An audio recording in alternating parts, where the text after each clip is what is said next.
ini dia. Halo, Hai Mas Ade, selamat siang. Semoga siang. Alhamdulillah. iya, Gimana sore ya?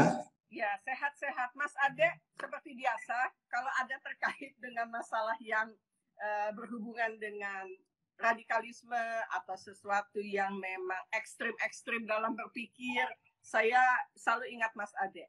Karena kalau sesuai dengan topik hari ini adalah kita membahas waspadai jeratan radikalisme, karena saya tahu bahwa radikalisme itu munculnya justru datang dari lingkaran yang paling dekat, dan itu sangat terkoneksi dengan ilmu komunikasi. Bagaimana penyampaian informasi dari orang, kemudian kita menerima daripada berita yang diinformasikan, sehingga disitulah munculnya penerimaan atau penolakan terhadap ajakan-ajakan radikalisme. Kalau secara ilmu komunikasi, definisi radikalisme itu apa sih, Mas Ade? Radikalisme itu sebetulnya nggak selalu harus negatif ya. Radikalisme itu semacam kecenderungan untuk berkomitmen secara penuh ya, dengan hasrat yang menggebu-gebu ya, untuk memperjuangkan sesuatu yang diyakini. Ya, jadi ini bisa juga positif. Jadi Anda nasionalis dan Anda radikal. Radikal dalam artian Anda sangat Indonesia, Anda sangat NKRI. Walaupun kita tidak lazim menggunakan istilah itu ya, tapi radikal liberal itu ada tuh orang-orang yang sangat percaya pada kebebasan, sedemikian rupa, sedemikian keyakinan mereka terhadap kebebasan tersebut, sehingga kalau ada yang berusaha membatasi kebebasan dia akan lawan gitu misalnya. Nah, yang jadi masalah adalah ketika radikal-radikal yang sekarang kita bicarakan ini lazimnya dikaitkan dengan gerakan-gerakan yang bukan sekedar radikal dalam artian kesungguhan, tapi juga dalam rangka mewujudkan apa yang mereka yakini itu. Mereka misalnya sampai bersedia mengorbankan nyawa, bersedia mengancam, bersedia menteror dan seterusnya. Atau nggak harus dengan kekerasan, tapi dalam rangka memperjuangkan apa yang mereka yakini, mereka misalnya bersedia untuk melakukan langkah-langkah yang diskriminatif, ya, yang menyingkirkan orang-orang yang mereka anggap sebagai bertentangan dengan keyakinan mereka, tidak mau bersahabat, tidak mau berteman, tidak mau bekerja sama dan seterusnya. Tapi intinya adalah yang terpenting adalah ada keyakinan yang sedemikian tinggi, yang sehingga mereka berkomitmen, berusaha bersungguh-sungguh untuk mewujudkan keyakinan tersebut. Itu radikal. Oke. Jadi ada komitmen di dalam radikal, ada hasrat yang menggebu-gebu, dan ada sebuah keyakinan. Sehingga itu menjadi bungkus yang masuk ke dalam pikiran manusia. Tapi memang kecenderungannya seperti tadi Mas Ade katakan, bisa positif, bisa negatif. Tapi kecenderungan, Mas, orang itu kalau mendengar radikalisme, terlihat tujuannya itu pasti merusak. Lebih cenderung terlihat merusak. Merusak dalam arti tidak ada informasi yang negatif. Sementara orang yang melakukan itu seperti kesadarannya diambil, dicabut. Mereka tidak bisa membedakan realita dengan sebuah hal yang bermain di dalam pikirannya. Saya jadi penasaran, Mas Ade, kalau orang mau menghasut itu, apakah harus pakai ilmu ini loh, ilmu apa namanya, kayak hipnotis gitu ya? Apa ilmu gendam ya, Mas ya? Yang membuat orang akhirnya tidak sadar, diomongin, mulutnya manis, menerimanya juga mereka tidak harus waspada, sehingga mereka menerimanya itu seperti ikhlas. Itu sebetulnya ada nggak sih teknis dalam berkomunikasi itu yang mempengaruhi orang supaya orang ikut dengan apa yang saya ngomong? Itu sebetulnya dalam teori komunikasi ada, Mas? Kalau teori komunikasi yang saya pelajari sih nggak ada. Kita nggak belajar itu tuh, ya. Tapi saya ingin mengatakan kalau saja sebetulnya penyebabnya adalah hipnotis, kalau gitu jawabannya jauh lebih sederhana, sangat sederhana. Ya hipnotis balik. Ini kayak orang yang sedang dihipnotis ditipu, terus begitu selesai hipnotisnya, dia balik kepada kesadaran awal kan?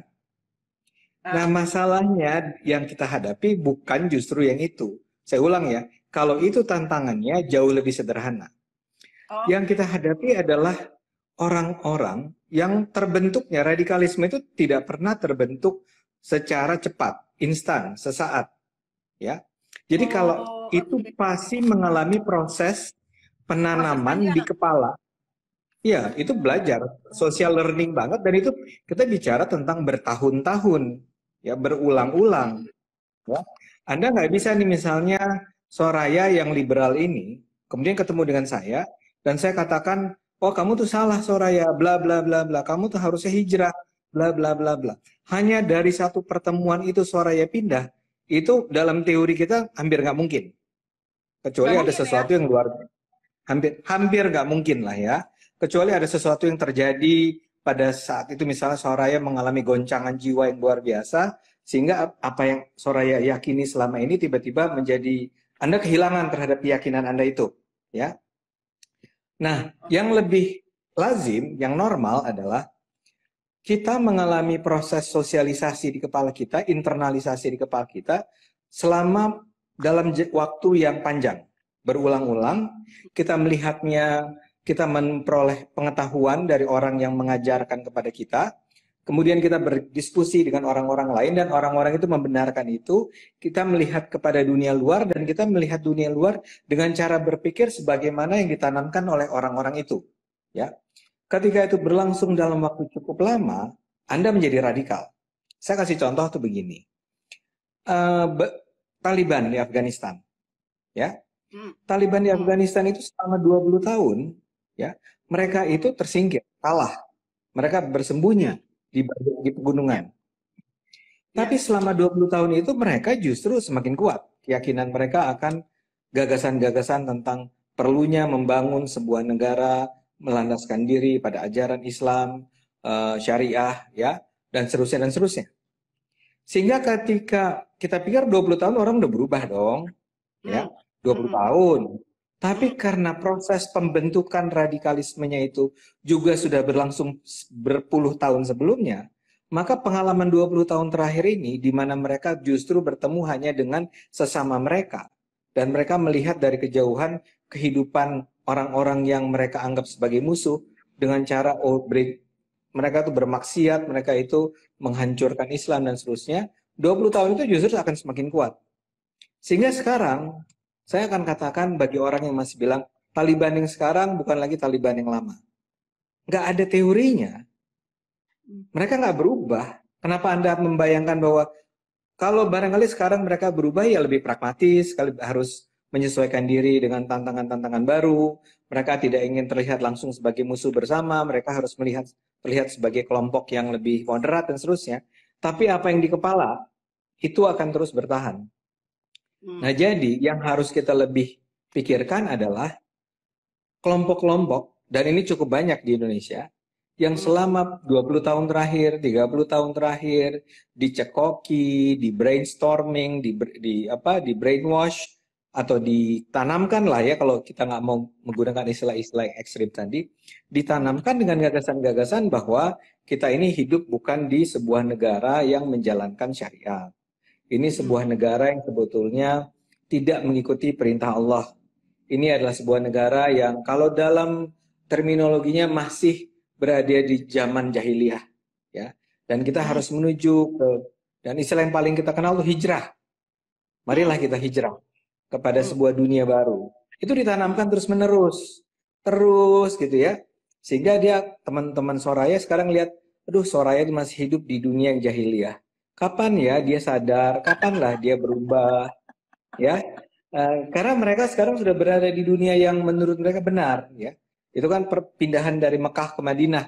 Kalau pakai terminologi lama kan, terminologi sejarah Islam lama.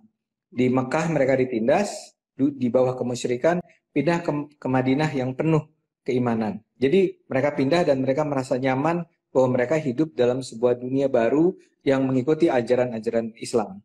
Nah, ajaran ini tuh ada di kepala-kepala orang yang tadi disebut radikal itu.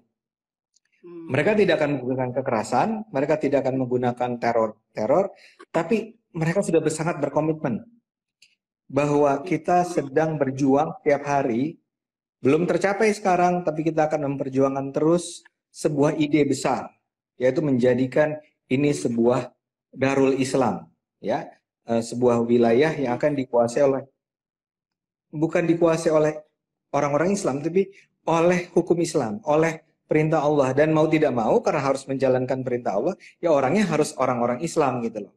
Ya. Nah ini yang, dan yang paling radikal adalah kalau orang itu sejak SD, sejak TK, bahkan mungkin sebelumnya, di rumahnya, di sekolah, di pengajiannya, di masjid, di pertemanannya ya, itu semua mengkonfirmasi kebenaran itu. Nah, orang-orang ini sangat sulit untuk bisa diubah. Makanya jangan bayangkan misalnya ya, kalau HTI itu udah bubar, gagasan-gagasan khilafah itu juga hilang. Enggak, orang itu masih ada, tapi tanpa organisasi sekarang, ya. Dan di kepala mereka masih bertemu, saya yakin masih bertemu, masih bikin pengajian, masih membicarakan gagasan-gagasan. Karena itu adalah sebuah cita-cita luhur, gitu.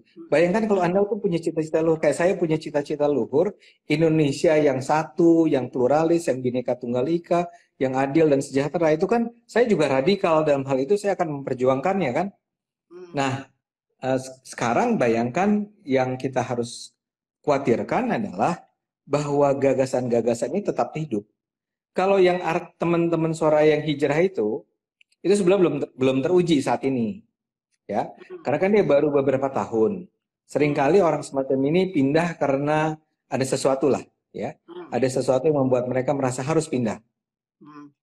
Pindah sangat yakin, sangat radikal, sangat committed. Tapi karena bukan didahului oleh proses sosialisasi yang terus-menerus, yang ini nih masih relatif ya, saya ulang ya, relatif untuk berpindah. Untuk yang ini kan kayak cerita-cerita orang yang tadinya berjilbab gitu, terus pada titik tertentu merasa bahwa ternyata orang gue udah pakai jilbab juga, orang-orang berjilbab juga banyak yang maling gitu, atau banyak yang selingkuh, atau saya jilbab karena suami saya. Ingat gak ada cerita tentang siapa artis yang anak seorang ustadz terkenal yang menikah dengan seorang non-muslimnya sampai pindah agama, masuk Islam, bahkan berjilbab, terus akhirnya dia menemukan kenyataan bahwa suaminya ini ternyata sama sekali nggak Islam kelakuannya gitu, malah main game, malah nggak pernah ngajarin, akhirnya cerai kan, ya. Tapi yang ini contohnya dia tidak sampai kemudian misalnya melepas jilbab gitu kan. Itu kan melepas jilbab itu bisa aja terjadi karena tadinya pindah dengan penuh kepercayaan, ternyata kecewa ketika udah berjilbab. Akhirnya adalah contoh-contoh yang mungkin juga kita kenal kan, dia lepaskan sama sekali. Kalau perlu menjadi justru demonstratif untuk mengatakan I don't care about jilbab. Di Iran atau di beberapa negara di Timur Tengah, mungkin juga di Eropa ada tuh gerakan lepas jilbab ya. Itu karena itu antara lain karena ternyata setelah saya berusaha komited sama si ide ini, ternyata saya merasa tertipu atau saya merasa bahwa sebenarnya bukan begitu seharusnya. Sehingga bentuknya bisa agak demonstratif. Nah, tapi kembali ke pertanyaan ya suara yang lebih awal, saya sih nggak percaya. Mungkin ada orang yang bisa melakukannya, tapi in general secara umum radikalisme itu terjadi bukan karena proses sesaat.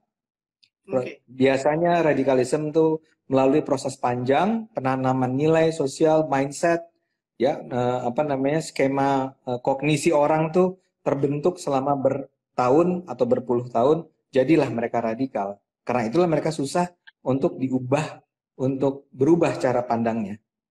Jadi orang yang sudah terjerat dengan radikalisme itu sulit untuk melepaskan diri. Sulit. Kalau kita lihat ada beberapa yang insaf kemudian melakukan kesaksian di televisi atau di media sosial bahwa saya sudah sadar bahwa saya pernah masuk ke dalam sebuah lingkungan yang membuat saya lebih radikal. Kemudian dia kembali ke jalan yang benar. Kalau menurut versi Mas Ade sebetulnya membedakan nilai yang berubah di dalam mindset itu untuk membenarkan bahwa ini benar, ini salah secara tatanan bermasyarakat itu seperti apa bentuknya? Kita harus selalu percaya bahwa sebetulnya ada korelasi antara apa yang ada di kepala dengan apa yang di mulut dengan apa yang dilakukan. Ya, ya, dan nanti akan panjang tuh misalnya bagaimana dia memandang, bagaimana dia mempersepsikan dan seterusnya. Sehingga begini, tentu saja selalu ada kemungkinan orang-orang itu sebetulnya cuma ngomong gitulah suaranya ya. Sebetulnya dia nggak sepenuhnya insyaf, cuman dia bilang aja di depan publik bahwa saya sudah berubah dan seterusnya. Tapi kan kemudian kita jangan sampai terjebak hanya dengan kata-kata, ya. Kita bisa menilai orang itu secara lengkap, komplit kan, paketnya paket lengkap. apa yang dia katakan, bagaimana dia bereaksi terhadap apa yang terjadi di lingkungan dia, dan bagaimana dia berperilaku dari waktu ke waktu. Dalam hal ini misalnya bisa aja ada orang bilang yang Islam itu adalah sebuah agama damai, kita tuh mencintai, kita tidak benar tuh Islam itu adalah sebuah agama yang membeda-bedakan manusia berdasarkan agamanya. Tapi kemudian menolak gereja tiba-tiba mengatakan bahwa saya nggak terima kalau pemimpin saya adalah orang yang bukan Muslim. Nah, disitulah kita tahu, ya itu yang di situ kelihatan. Ini nggak ada korelasinya. Ini artinya dia tidak meyakini, pandangan dia tidak berubah, masih begitu cara berpikirnya, ya. Nah, dalam hal ini memang, tapi kita kan nggak boleh juga suuzon kali ya, Soraya ya. Jadi menilai orang hanya dari luar dan seterusnya.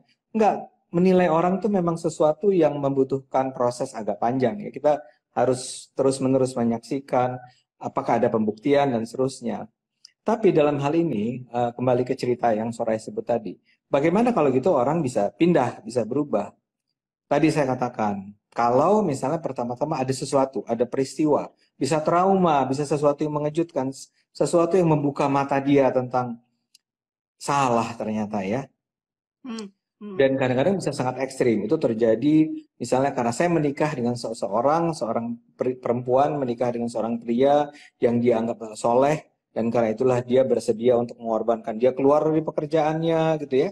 Terus atau dia menjadi seorang istri yang berbakti kepada suaminya, karena menurut Islam katanya wanita itu memang harus selalu taat sama suami dan sudah. Terus ternyata si pria ini taruhlah gambar selingkuh ya, atau si pria ini melakukan kekerasan domestik ya. Itu kan traumatik, itu kan mengejutkan, menggoncang kejiwaan. Jadi yang disebut sebagai keseimbangan jiwa dia terganggu di situ. Disitulah orang bisa kemudian meninggalkan, dan kadang-kadang bisa sangat ekstrim dia meninggalkan keyakinan lamanya. Tapi kedua yang menurut saya lebih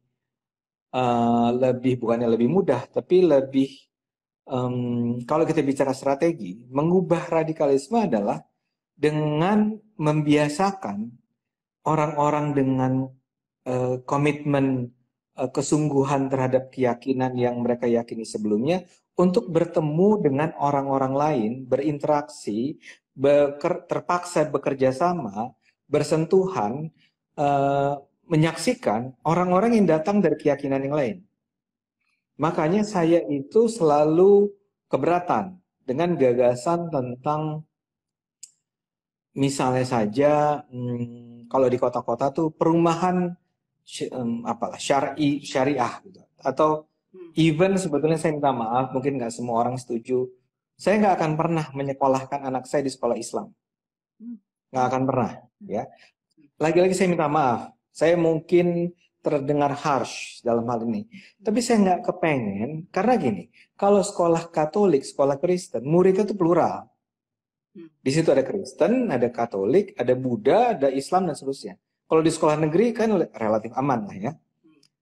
Tapi kan kalau di sekolah Islam mau tidak mau memang mayoritas muridnya adalah sesama Muslim. Itu satu. Celakanya lagi kalau sampai bukan hanya dia hanya bertemu dengan sesama Muslim di sekolahnya, guru-gurunya memang mengajarkan bahwa Islam itu beda ya sama Kristen ya. Jadi sejak kecil orang sudah diajarkan tentang ada kita, ada mereka. Ya. Ada Islam, ada Kristen. Kita beda ya, ini agama yang beda ya. Ini itu bahkan bilang itu agama yang sebetulnya mengalami apalah manipulasi, distorsi gitu segala macam lah ya. Nah, bayangkan kalau saya jadi anak dibesarkan, pertama-tama saya hanya ketemu dengan sesama teman saya orang Islam. Saya ketemu dengan guru saya orang Islam. Saya diajarkan ajaran Islam. Guru-guru saya bilang bahwa hati-hati ya di dunia ini, kita ini berhadapan juga dengan musuh-musuh Islam dan seterusnya. Ya buat saya hampir pastilah anak-anak itu akan tumbuh dengan mindset yang memang melihat non-Muslim sebagai ya bukan saudara. Mungkin bukan musuh ya. Mungkin dia tetap bisa berteman. Mungkin dia bisa tetap ramah, bisa ketika bekerja di kantor, bisa sama-sama ya kerjasama biasa ya. Tapi kan mindsetnya adalah, cara pikir dia adalah kita beda sama mereka. Dan kalau ada yang bilang sama, wah jangan menyamakan agama. Padahal maksudnya bukan menyamakan agama, tapi ya kita sama-sama manusia, sama-sama makhluk Tuhan, dan Tuhan itu pasti tidak ingin bahwa kita bertengkar dan seterusnya. Jadi kembali ke jawaban saya tadi, perubahan bisa terjadi kalau orang dibiasakan untuk bertemu dengan orang lain, dibiasakan bertemu dengan pikiran lain. Iya, jadi dia jadi celaka. Misalnya gini, misalnya saudara pernah dengar lah ya, gimana orang-orang Islam menjadi masalah di Eropa, ya. Dia menjadi seperti, itu kan banyak imigran dari Timur Tengah, dari segala macam yang pindah ke Eropa kan. Ternyata begitu dia sampai di Eropa, ya salahnya pemerintah Eropa nggak punya policy. Jadi ketika mereka masuk, justru ditampung kayak di perkampungan Muslim. Kelompok lagi. Ini kelompok lagi, clustering lagi. Ya, dapat imamnya imam yang radikal lagi. Kalau saja dia digabungkan, ya dimasukin ke permukiman bersama-sama orang-orang non Muslim, ya mungkin tidak akan terjadi. Ya, yang sekarang terjadi di Timur Tengah, di Eropa adalah problem Islam tuh di situ. Jadi ada kayak ya klaster, ya kelompok, bahkan jadi ghetto gitu, karena kebanyakan orang-orang Islam itu kan jadi miskin, tidak kompetitif, bahkan sebagian tidak bisa ngomong Jerman, tidak bisa ngomong Belanda, bisanya ngomong bahasa asli mereka. Anak-anaknya sendiri bahkan menuntut agar bisa sekolah khusus Muslim dan seterusnya. Poin saya adalah kembali ke kasus Indonesia.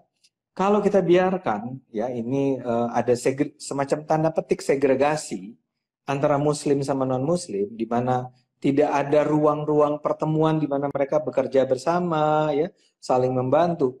Kita kan ingatlah cerita di Maluku gimana dulu itu sebelum ada konflik tahun 2000-an awal itu kan sebetulnya praktis nggak ada sekat sebenarnya antara Muslim dan Kristen, di mana kalau orang bangun gereja orang Muslim bangun, orang bangun masjid orang Kristen ikut bangun dan seterusnya. Dan sayang sekali bahwa kemudian terjadilah huru-hara itu. Dan sekarang teman-teman saudara-saudara Maluku sedang membangun kembali rasa persaudaraan itu. Tapi kembali ke tadi supaya nggak kemana-mana, kapan orang bisa berubah? Ya kalau dia memang diarahkan untuk ketemu dengan sesama, bukan hanya sesama, dan ada sosialisasi nilai-nilai, gagasan-gagasan tentang persaudaraan, tentang persamaan, tentang perlunya kerjasama, dan itu harusnya ada di media massa, di acara-acara mimbar agama. Kalau di Islam nih ya di gereja, di masjid. Kalau Kristen ya di gereja, di pengajian gitu ya. Bikin film-film, bikin pop culture, sinetron atau bahkan ceramah agama itu diingatan terus-menerus bahwa kita itu satu, yang ngomong juga orang Islam, yang ngomong juga orang Kristen gitu ya, sama-sama. Nah, kalau ini juga artinya gini, kita seperti membersihkan detoxification gitu loh. Toksiknya itu dihilangkan, nggak dengan dipaksa ya, dibuang ya, bukan dengan dipaksa. Kamu nggak boleh lagi radikal, kamu harus terima NKRI. Kalau nggak kamu saya pecat dan seterusnya. Itu bisa bahaya tuh bentuk pressure semacam itu. Yang diperlukan upaya sistematis kita bersama, kayak acara Anda sendiri, Soraya, mungkin acara saya sendiri, kita bikin sama-sama berulang-ulang, dan mudah-mudahan generasi baru yang muncul ini akan lebih ya detoxification, tidak lagi akan diracuni oleh gagasan-gagasan radikal tadi. Dan ini butuh waktu lagi artinya. Jangan harapkan hanya karena kita punya menteri agama yang sedemikian pluralis dengan sendirinya ya selesai ya. Hanya karena HTI dibubarkan dengan sendirinya. Enggak, ini mindset, cara berpikir yang kita sebut sebagai kognisi ya, struktur kognisi orang yang harus diperbaiki. Ya. Terima kasih Mas Ade, karena memang kalau kita lihat mereka itu seperti buta terhadap fakta-fakta yang ada di luar sana. Jadi mereka itu hanya meyakini segala sesuatu yang hidup di dalam lingkarannya saja dan tertutup dengan segala sesuatu fakta. Salah satu contoh nih, karena ada beberapa komentar mengatakan bahwa ini sesuatu yang tidak masuk akal. Ini sesuatu yang kita bicarakan adalah dianggap sebagai tidak bermutu, nggak masalah. Tapi karena berkait dengan radikalisme ini, kita harus tahu bukan hanya terjadi pada Islam, tapi itu juga terjadi pada agama-agama lain yang mempunyai ekstrem berpikir. Contohnya, supaya teman-teman IG yang lain pada bisa mendengarkan bahwa radikalisme itu ditemui dalam kelompok sosial yang beragam dengan agama manapun. Misalnya pembantaian di suku Rohingya yang dilakukan oleh kelompok militer dan nasionalisme Buddha di Myanmar. Atau misalnya penembakan brutal terhadap umat Islam oleh warga Australia di Christchurch yang ada di Selandia Baru.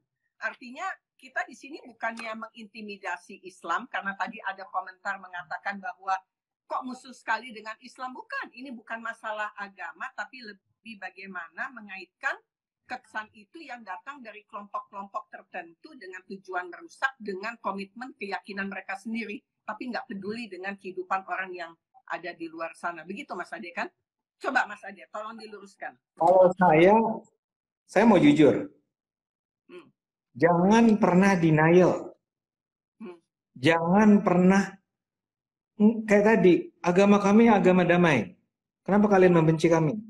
Enggak, tapi sekarang di mana di Kalimantan itu ada masjid Ahmadiyah dibakar.